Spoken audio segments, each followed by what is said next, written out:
Welcome, Leo, to Career Journey podcast. I started this podcast about a year and a half ago. I'm curious to know how people decide their career related decisions and how they execute it. I know Leo for a year. We was together in Ship 30 for 30. Leo was in Amazon and then he decided to leave the company and go for 12 months in 12 countries. With that, we'll hand over mic to Leo. Leo, how did you get your job at Amazon? I got my job at Amazon. So to back up for a minute, I was in college and university from 2018 to the end of 2021.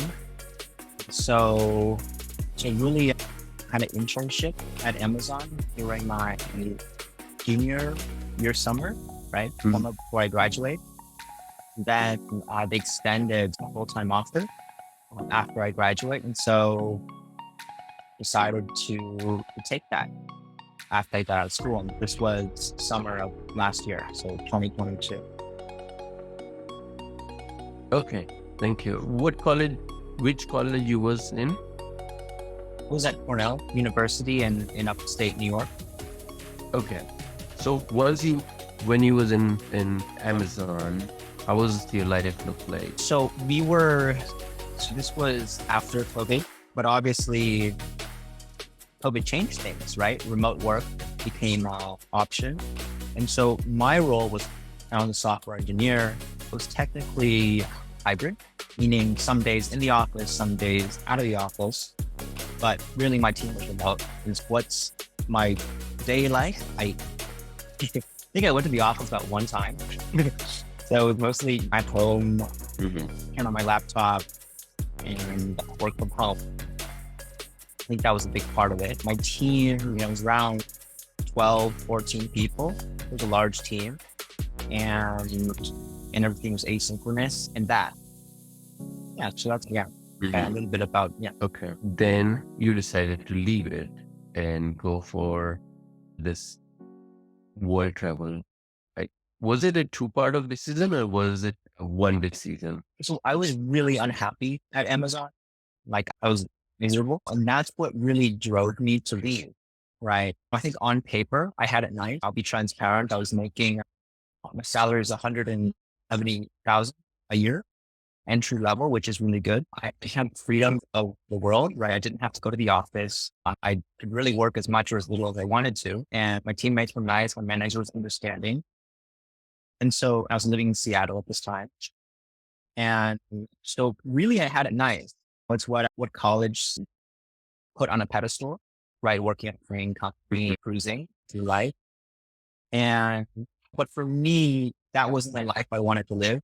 Or like this work I was doing, I was very bored by and uninspired by, and not something I wanted to do.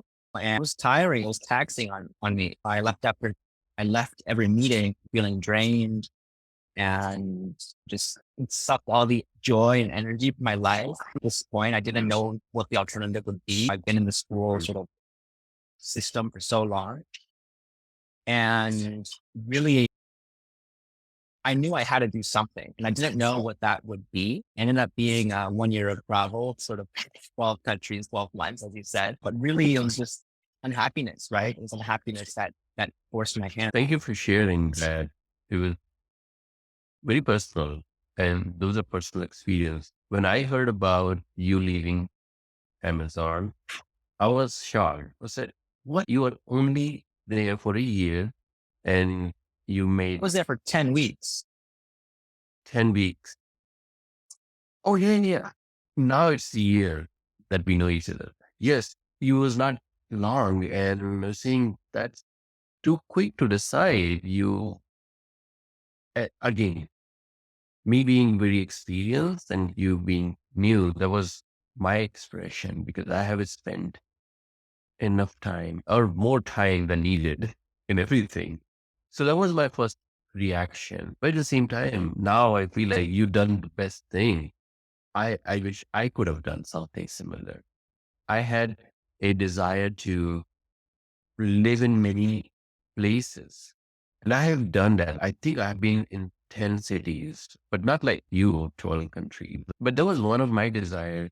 And now I feel like I wish I should have done this. I was on a path to different places, but once I was in Florida, I stayed here and I did not move further. I've been to three different cities or state within the US. And I think that was in my mind that every couple of years I will just move to different places, different countries. So I'm very happy that now that you're doing it and you've done it.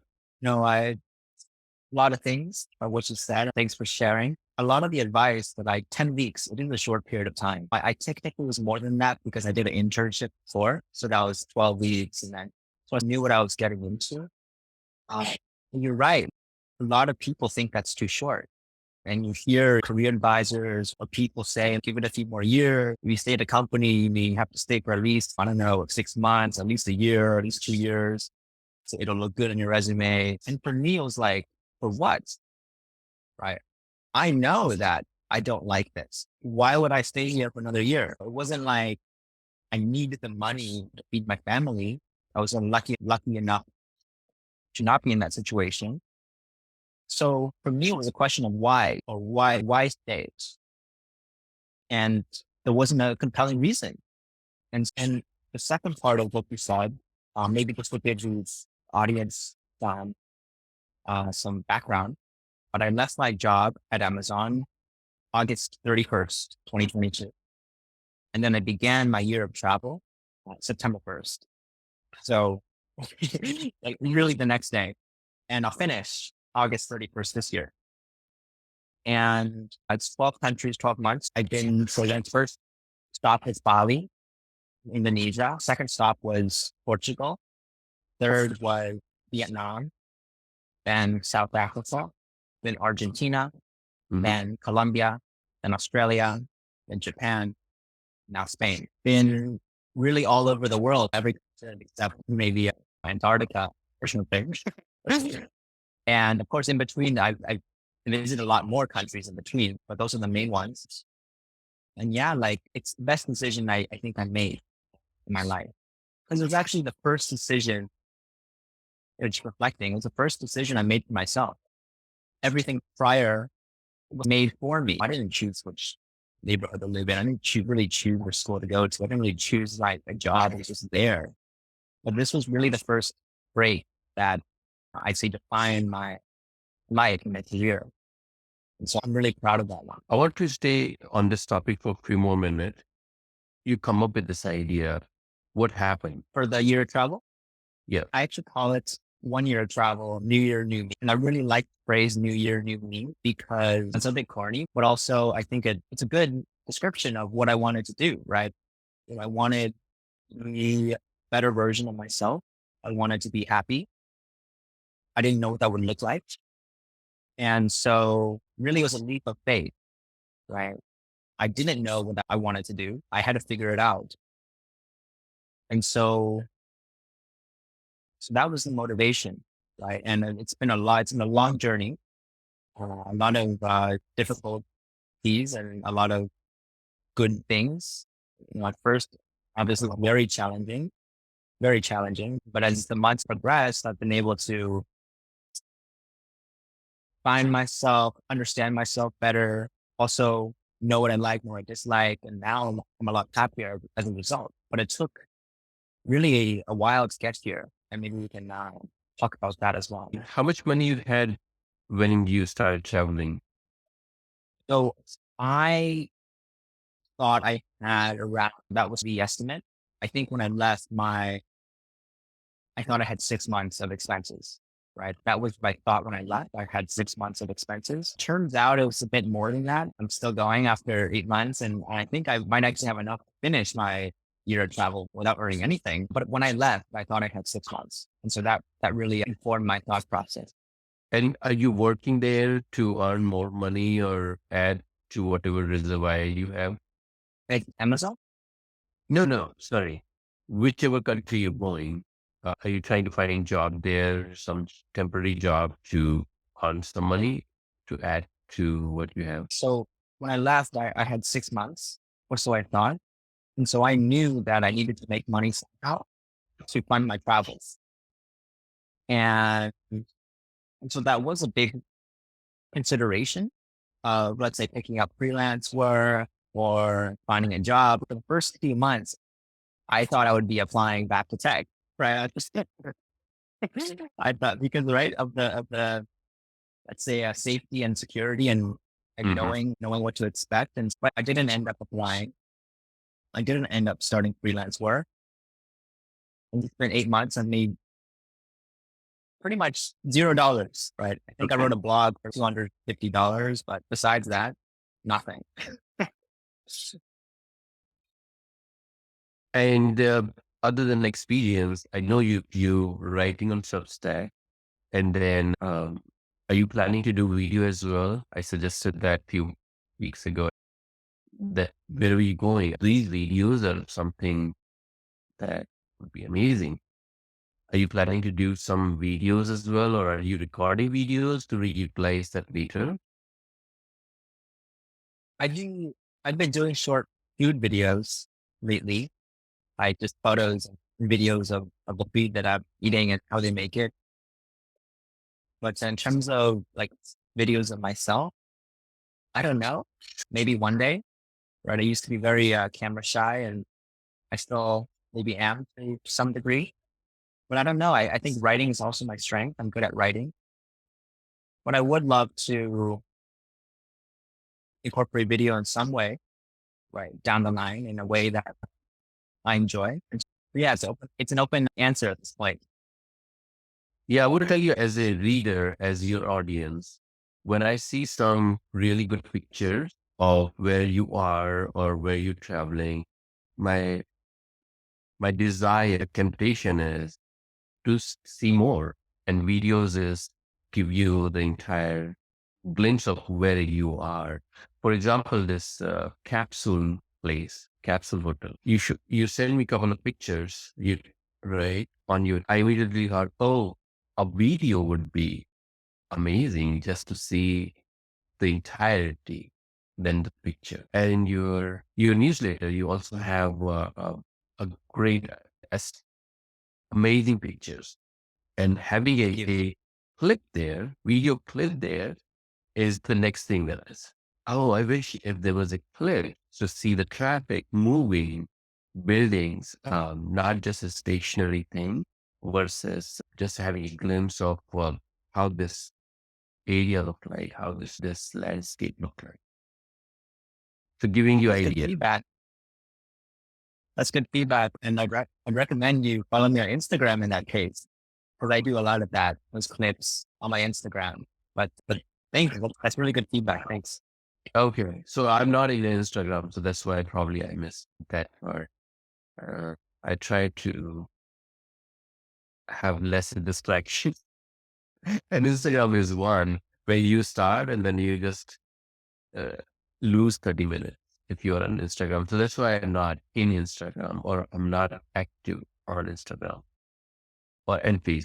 So that's why I missed it. But I will go and check now. And it's about what you want to see, right?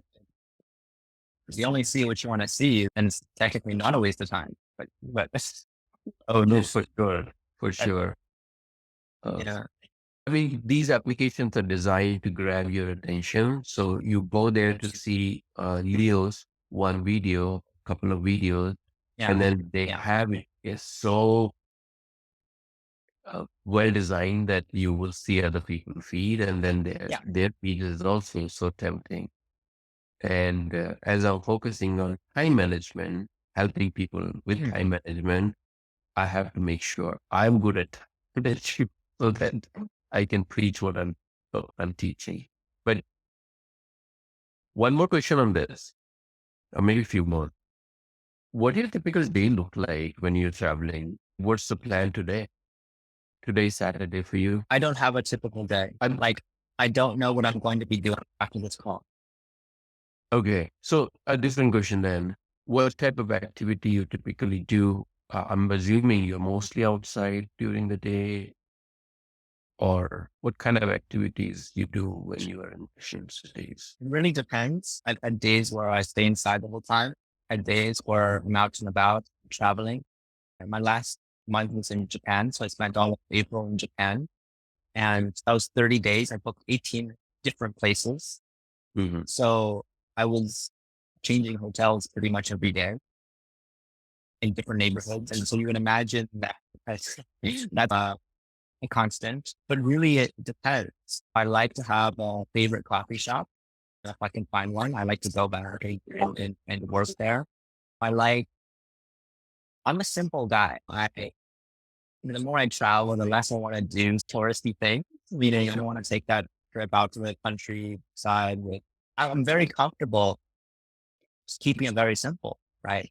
Going to a cafe, walking around outside, working on my postcard. Yeah, pretty much. So But I also love new experiences. So I do try a lot of new things. Like I did acro yoga Mhm. in Osaka, went to just different establishments, bars, things like that, different activities, like going to a capsule hotel, for instance, uh, visiting different places, temples, calligraphy. I did that. A lot of, I just try to keep an open mind and really take what's available. Sometimes going to meetups or language exchanges, other times trying to, I've been getting into Google Maps reviews lately. Yes, a lot of different things. And you said you don't do too many tourist type activities, tourist type places. Probably do. Yeah, but I think what I was referring to there is that I feel less pressure to do those things. Okay. Usually when you go on, usually when I meet other travelers, they're on vacation. They have a limited time. They have a week, they have 2 weeks, maybe less. And so they really want to hit all the different places. And there's a pressure to do a lot of things to, let's say, make your time worth it. For me, since I'm a longer term traveler, I stay in the country for a month. I'm really in no rush. I'm fine with not seeing that museum. I'm fine with taking it at my own pace. And so the pressures is the differentiator here. For the rest of the travel, do you already have the itinerary made, or you going to make it? I'm a very spontaneous, I book as I go type of person. I didn't know where I'm staying tonight, or let alone in a week, or let alone in a month. But yeah, So how do you decide where you're going next? I think I'm drawn to places I haven't been before. So there's that. I think thinking about going to Saudi Arabia for maybe not a month, but for a Mhm. little bit. It's because I've never been to the Middle East and been in that type of culture. And so I think I am drawn for that. My framework was 12 countries, 12 months. Every month I switch it up. That's the only cost. Picking the places is more, what I feel. It's what I think is right. I think I'll finish the rest of my year in Eurasia region, whether it's Europe or Western Asia or Northern Africa or the Middle East. Like in that area, I think is what I'm shooting for. I saw that you went around and you skip India. Are you planning to go India or not? It was originally on the list. Like I was originally wanting to go to India, but I think A, it's summertime, so it's very hot, or it will be summertime. And B, I think I'm saving it for next year. Hmm. Is my answer. But B, also I went to Southeast Asia, and I think it's a similar vibe. And so I don't feel I need to go to India, and I think I can get a good sense of what that's like. But I definitely want to go to India at some point in my life. Probably next year, maybe if not, then in the future. Thank you so much for sharing all this thought process, your actions, your how you're navigating through this. This is so powerful. And especially for people who have not done it, I think it's so enlightening. So Leo, you said August is when you will end this, which is May, June, July, August, so 4 more months. Do you have plan of what you're gonna be doing after that, or you will decide in next 4 months? Second, I was excited next week. Okay, you will decide after. Okay. All right. I think something that might be helpful in terms of how I make decisions is I think that's a point that we're both interested in maybe is I'm really an intuitive decision maker, right? Like I make decisions based on intuition. There's no like logical plan that I follow. Even coming here to Madrid, I'm in Madrid, Spain. I came here because my co-founder for my startup is here and I wanted to meet up with him.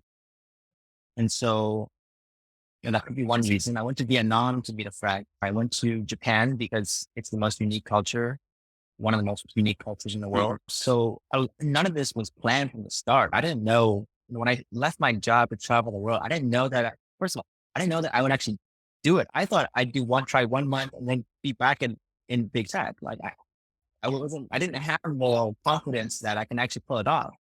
And so even that, it took me a long time to really have that conviction that I'm going to do this. And just more broadly, my big thing is happiness. I really like that word. And if anything, that's the framework I use when I make decisions is what will make me happy. And of course, that looks different in different situations, but I try to keep that in mind. I forgot to ask two questions. One was related to how your parent and sibling reacted to this season and how they are reacting now. Yeah. So my parents came from China. They immigrated to the United States in 1990. So they've been here for 30 years now, over 30 years in the States. And when they came here, they had very little money, education, they had very little money, they didn't speak the language. And so, of course, they probably had it harder than I did, frankly speaking. And so they, again, I think if you're familiar with Asian sort of stereotype about putting the culture, putting school above everything else, career paths as well, not a lot of emotional help, right? It's very cold. And maybe there's pressure associated with that as well. And so when I left my job, I didn't tell my mom until 2 days before I left. It was August 29. In 2 days, I was going to fly to Bali. And that's when I told my mom, hey, I'm leaving my job. I'm going to Bali. Oh my God. And because I knew that at that time I was in a fragile mental state. I can get swayed very easily. And so I knew that if I told my parents before that, it's very real that they would talk me out of it. It's a very high likelihood. What I learned was to make my own decision and just follow my heart. And I think I don't know their reaction because they didn't tell. I mean, you'd have to ask them, right? We don't really express maybe our emotions. So I really don't know. I think now they're okay with it. They haven't told me to go back or anything, but I think from my perspective, I don't know how they feel inside, but from the outside feels like they're ambivalent, meaning that they don't oppose me. They don't oppose what I'm doing, but they're also not actively supporting me. My entire journey is self-funded. I write postcards to them. Most of the time they don't respond, but I know they read them. So really I feel self-sufficient. And in terms of my siblings, I have two younger siblings. My sister is in college. Is at East Western. My brother's in high school. And I think for them, it's the same. We're all just living our own lives. I love my family, but we don't talk that often, maybe once a quarter. Like you totally update or if that. But yeah, they're going through a lot of what I've been through. I think they're a lot more mature and a lot more health, like mentally in a better place. And I hope to be an inspiration for them as well, right? Yeah. I think internally, somewhere in their heart, they do support you. And as you said, that the Asian parent, they would have told you they was not happy with. And you also talk about your startup. Tell us more about that. Yeah. So somewhere along the way, I met a guy at digital. I was in Argentina. I went to a digital nomad event and I met a guy there. And long story short, he's now my co-founder for a tech technology startup. And yeah, it wasn't looking to join a startup before it happened. It Hmm. just came together and that'd be a fun thing to do. And so I'm working on that for the last maybe 2 months. And I just had a chat with him today, and it looks like we're going to be pursuing it. And yeah, we're building an exclusive content platform for creators because we believe in the creator economy, the creator industry. And yeah, it makes sense. My company's technology background, I understand how to build something like this and Hmm. platforms. And he's my co-founder. His name is Gidon. He's a salesman.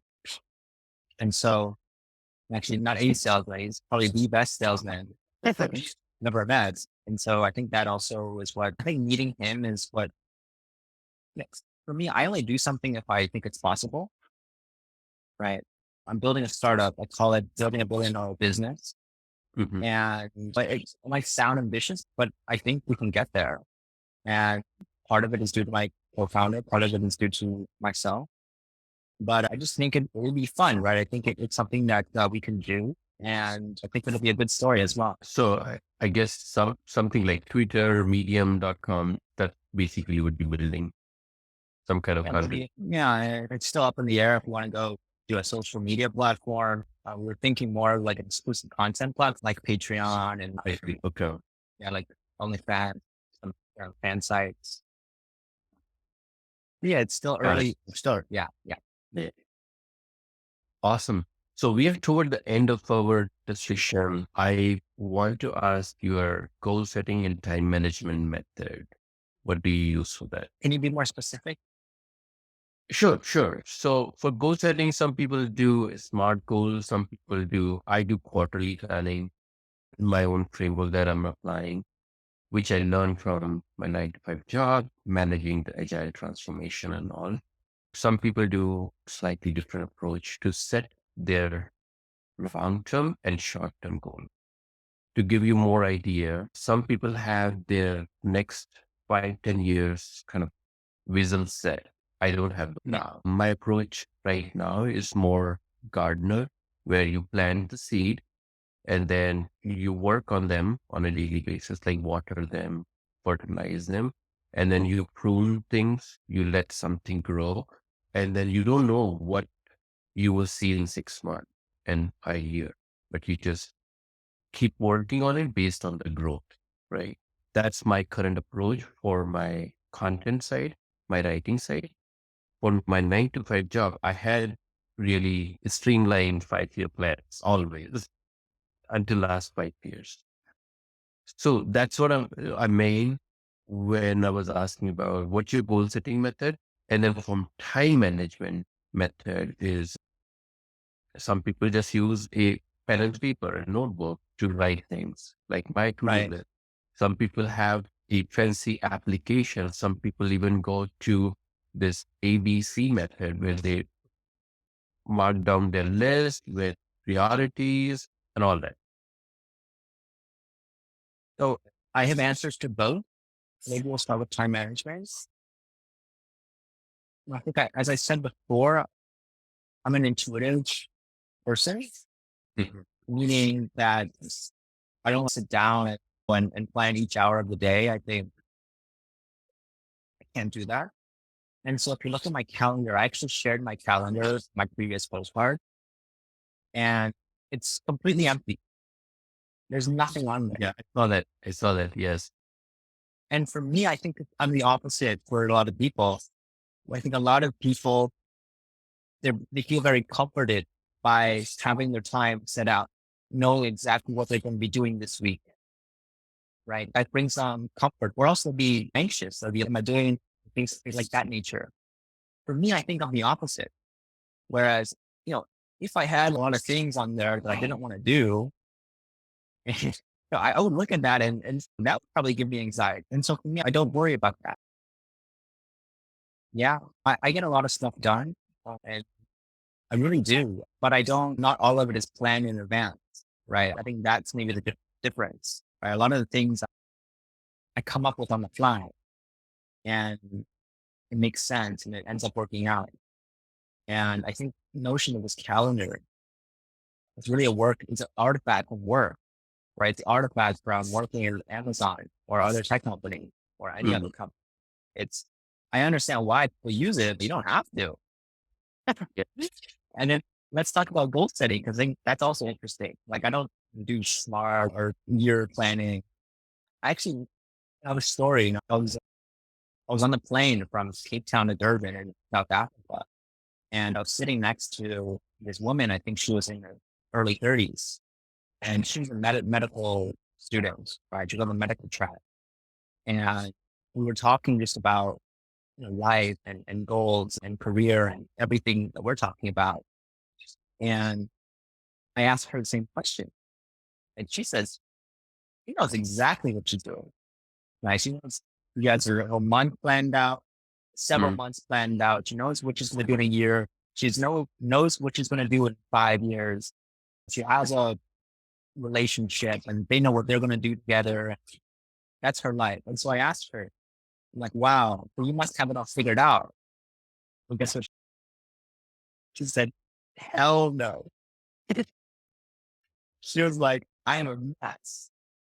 And I look at that, that makes you think, right? It makes you think like, huh, this woman is planned everything out so carefully, Mhm. but her life still isn't that good. And so for me, I center my life. So I think of myself as a content creator. I like being a creator. And Mhm. so I have three content series that I'm doing.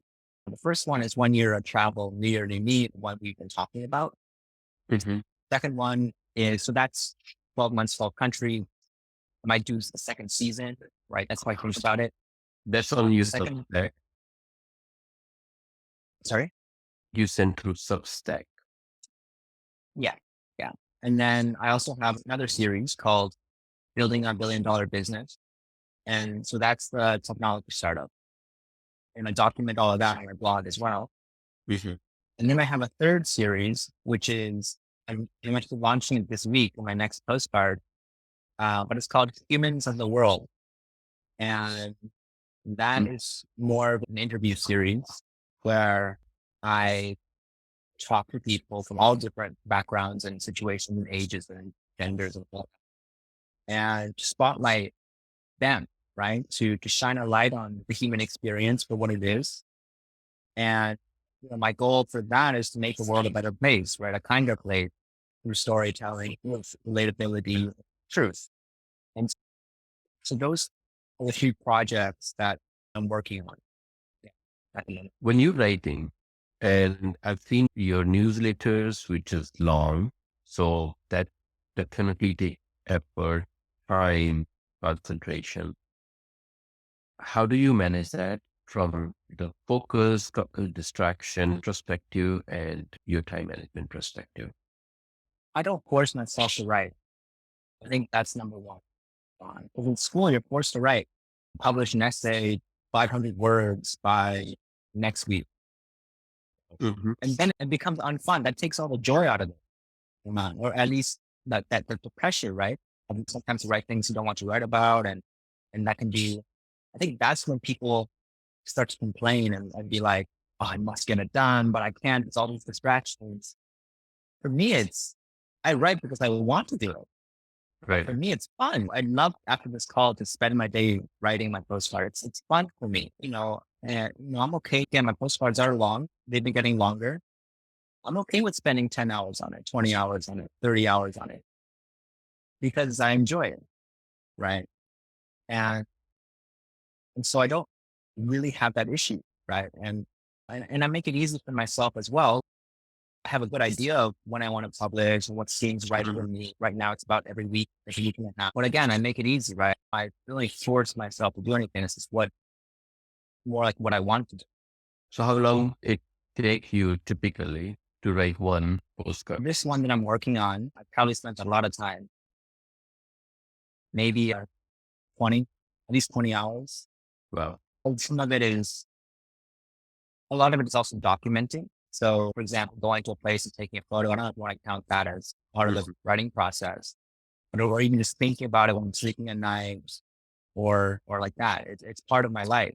It's and so I like to challenge myself. I try to push myself every time. I try to push myself to see what I can do to make it better than the last one. And I think that's really what drives me as well.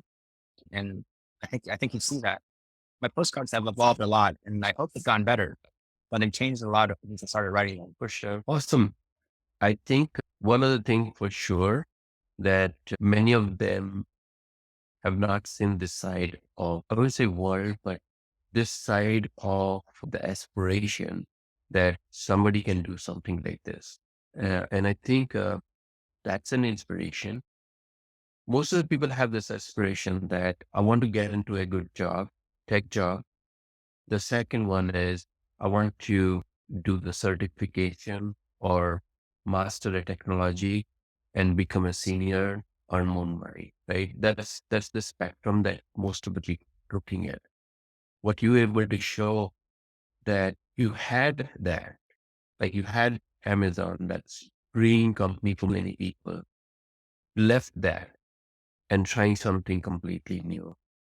I think the biggest help that you will be able to do is to show where it takes you. And then is it just something that other people would like follow, even if it is not 12 countries, but maybe 2 countries, something, or allowing themselves to not sticking to this format of 9 to 5 job. And that's the only path that they can. Another thing is what we see most of the time is don't get into 9 to 5 job. You do your own personal, whatever it is. And that way you will control your time. You will control what you are doing. But many of them who start that path actually becomes slave even more because now they have, instead of one employer, they have 3 clients that are driving them crazy, right? They don't realize that. Plus, they don't realize that at 9 to 5 job, a company like Amazon comes with a structure, comes with some kind of knowledge that take you to the next level versus starting your own, something like freelancing and having no structure, no control over what client is asking, right? So I think those type of thing is definitely where you will be able to give the programmers, whether they're junior or senior, that this is another option. 9 to 5 job is not the only option. So I think those type of things, yeah. Exactly. 9 to 5 isn't. It's an option, right? There's a lot of ways to live life. Would being a solopreneur is one option. Traveling the world is one option. Could be endless options, really endless. Right. And my big thing is to know yourself, right? It all starts with self-awareness. Yep. Like a lot of people in the world, they're very happy with their 9 to 5. I was on a team at Amazon. I was on a team of 12 people, 14 people. A lot of them were very happy, right? You try telling them, hey, like you should go leave and travel the world. It'd be weird. It'd be like, why? Like, why would I do that? So I think it's different for everyone. Like for me, I was unhappy. And so I needed to find my own happiness, which is why I did what I did. And if you're in that situation too, then I encourage you to follow that and see where it takes you. Like for me, like it's all about happiness. Like I don't mind working, let's say a 9 to 5 job. I really don't. But if I'm happy there, then I do it. So for me, just happiness is everything. Yeah. Do you have a question for me? I do. A bit personal and so feel free to answer or not. You said you're trying to quit your 9 to 5 or something like that and pursue your passion, if I recall correctly. And my question is what's holding you back? That's a great question. As I was saying that in my 9 to 5 job, I was a designer. Um, After my engineering, I couldn't find a job. And I decided that I never will be in this situation where I'm not able to get a good company or something. So I decided that I would be in one of the top companies and in 5 years, 3 years actually, I was in number 5. software development company in India. Then following the same model, I wanted to be in by my 40s. I wanted to be in a management job that I will retire with, where I want to settle into. Until then, I tried a couple of things. So I was following that pattern. Now I don't want to wait until my retirement to figure out what I will be doing after the retirement. So that's how I started building something on the side or taking this writing very seriously. After joining Shift 3430 and Captain Stable, I transformed this hobby, writing as a hobby, to writing as a profession. Now I see the possibility. Now I see that how big I can make. Plus, on top of that, I was able to figure out, drill down in last 2 quarter is uh, a junior and senior web developer. Time management is the foundation for them to be able to do whatever they want to do. So I am treating this time management as a bus. Come, sit on it, and I will take you to this aspiration and goal setting journey anyway. What is holding me back is it's not big enough. At my age, I still need to be able to earn enough so that later on I don't have to work and I can support myself, right? I am almost at the age, at the place where I can do that, but not enough, not exactly at that point. So what is holding me is to be able to swap my current earning or half of the earning with this writing business. Well, I don't know the specifics of your financial situation, so I'm not going to comment on that.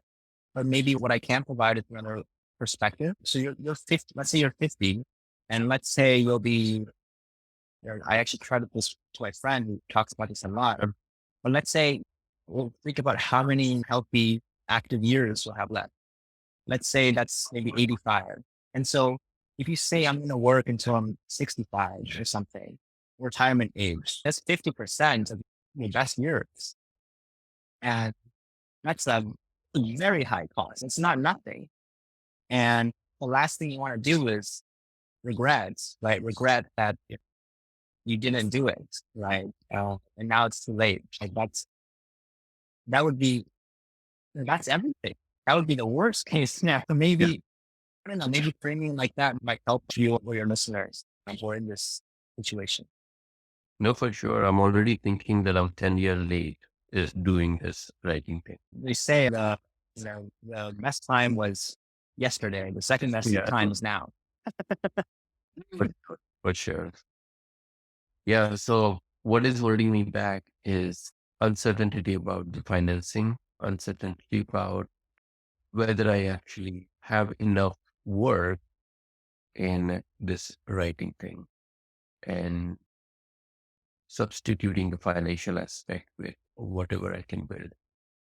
I think one of the things that I was thinking yesterday only is to start taking maybe one day off Hmm. every week. I have enough, so I can definitely survive with that. So I will have 3 days for my personal work, including weekends, and 4 days for my 9 to 5 job. And maybe I keep doing that from 5 days to 4 days to 3 days, something like that. So that's one thing that I just decided yesterday that I will be Wow. doing, and that one day will be fully dedicated to my. Now, one thing is different in this case. You were saying that you enjoy writing, and that's how I was a year ago, where I write because I enjoyed it. But now is the time to convert that into more professional structure. And what that means is I have the experience, I have the knowledge, and somebody needs that. The foundation for quarterly planning, the foundation for time management. These are very foundational tactical things that people are missing. And they work so many hours because they couldn't say no to that extra work. They couldn't decide between 5 things, the top 2 things that they need to work on. The other 3 is not something that they had to finish this weekend, but they end up working too many hours, right? So I feel like I have that gift that I can give to other people, but that require me to be more professional so that I can deliver it to them. Professional in terms of the execution, my own execution, like finishing. I'm working on an ultimate time management guide. If I don't finish it, nobody can read it. So I have to finish it, and I will finish and launch it in next 2 weeks. That I think I'm making good progress, but that's exactly where I was going, and that's exactly what I was talking to Zach as well. That the speed of execution or making this a priority is something that I've been missing. But amazing. I find it a little bit ironic that you're struggling with this, given that time management is your strength. But I'm just playing, right? But it's interesting to me. But I think you're right. I think everything you said is amazing. You clearly have skills. You're very experienced. You're very smart. A lot of people listening to you who look at you and they're like, wow, how can I do a thing on that? And you have a lot to give. And all of that is true. And yeah, you're right. It's all on you, right? It's on you to deliver that. It's on you to make it into format that people can consume, right? It's on you to make sure you're enjoying it too, right? You don't want to do something you don't want to do. And all of that sounds great. Like I see lots of potential for you. I wish you luck. Thank you. Thank you, Leo. Do you have a message to the audience? Yeah, just follow your heart, follow your guts, do what makes you happy. Listen to fewer people, if that's what it takes. Learn to know yourself, self-awareness, and yeah, just follow your passion and trust that things will work out. Thank you so much, Leo. This conversation was amazing. Thank you. Thank you.